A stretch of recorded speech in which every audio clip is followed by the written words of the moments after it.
I started learning about mental health about 6 years ago after I had an attempt on my own life.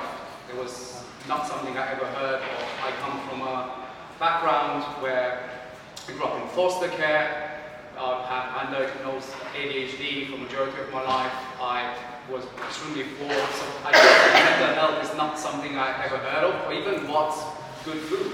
Like you have the silly pyramid, that's not necessarily what's best for you, but I didn't know any better, and it kind of escalated where at the age of 25, I couldn't take it anymore. I was obese, I was at 47% body fat, and I had a certain lifestyle that was just not serving me at all.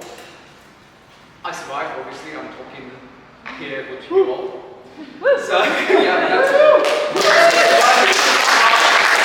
Then I got really trying to understand what mental health is and what impacts mental health. And in the process, I lost a bunch of weight. And it's funny because when people ask me, and I actually printed out a picture of all me, which might not be very clear, but it's just a blob of 47% body fat. I'll give you this. I don't know. But when people are like, oh, what did you do? What's your secret diet? It's like, I started looking after my mental health. And the way you do it is a lot of times, because now I do my coaching service, and some of the first sessions I do are around, how's your diet? How's your diet? Because the guys already said that majority of the serotonin is made in the gut, and we all know the connection between happiness and serotonin, but also there's a lot of research showing, we all know that you are what you eat, but you act like you eat. And that explains a lot, because you see research that majority of household disputes are linked to fluctuation in blood sugar levels. So being hungry is being proven by science, and that's how I ended up finding London Nootropic. I'm like, I want to get more out of my coffee drinking experience. And someone with ADHD, as I said, lion's mane and having that vasodilator in the brain and having that extra focus, it's a natural alternative to taking what the pharmaceutical world offers you, which is amphetamines. And that is what the ADHD medication is. So it is about learning how you can treat your body in a way that nature intended, but use the science.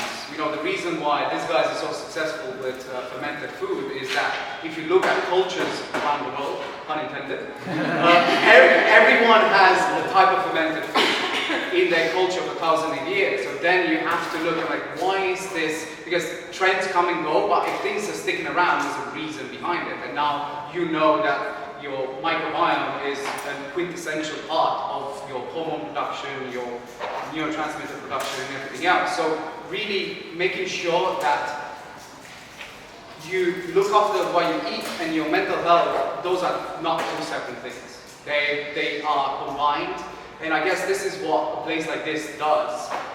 For me, I'm extremely happy. As I said, I come from a place where I didn't know anything about mental health or what's good nutrition, and places like this only existed in, I guess, the equivalent of London in a place like Chelsea or whatever, where people like me would never have been. So having it here, where you have one of the largest, amounts of people walking by, and I'm weird that I come around and I sit and I drink a bunch of coffees and just people watch.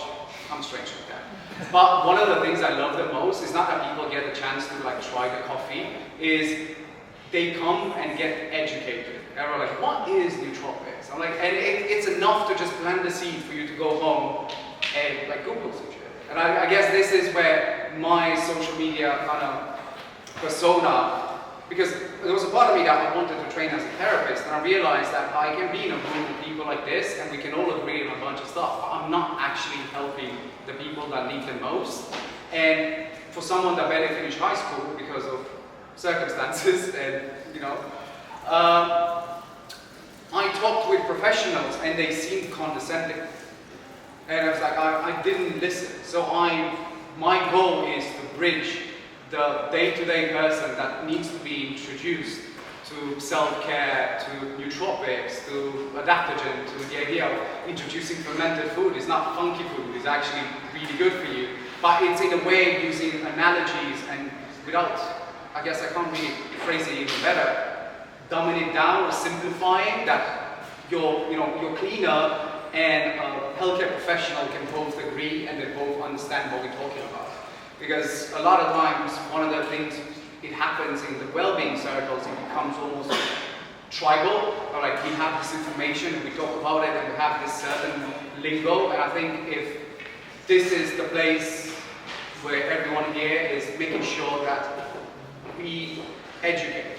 And through education, you'll get to sell your products, whatever it is. And I guess giving that value is why a lot of these people here managed to get successful businesses, because they didn't do it with, I'm going to make money out of this. And I guess that's why I left the pharmaceutical world, because that was like, all we care is like how much money we have at the end of the year. But at the end of the day, it's not about that, because I had money being a cocaine dealer, and I tried to kill myself. So trust me, it's not going to solve the problem. So thank you for all of you doing this work, and everyone who showed up here. And I'm really grateful that places like this exist for an old me that really needed places like this. Woo.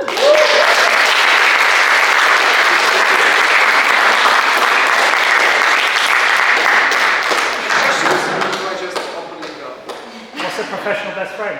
What's a professional best friend is, I got asked a lot of times to like coach people, and the life coach thing was something that was mentioned. I just personally didn't like that term, because I want you to understand that what we're doing is, I'm going to treat you like my friend. Like genuinely my interest in you getting better. I'm not here to stroke your ego. I'm not here to say young queen. No, the way I work with people is like, I'm your friend, so I'm going to call you out on your bullshit.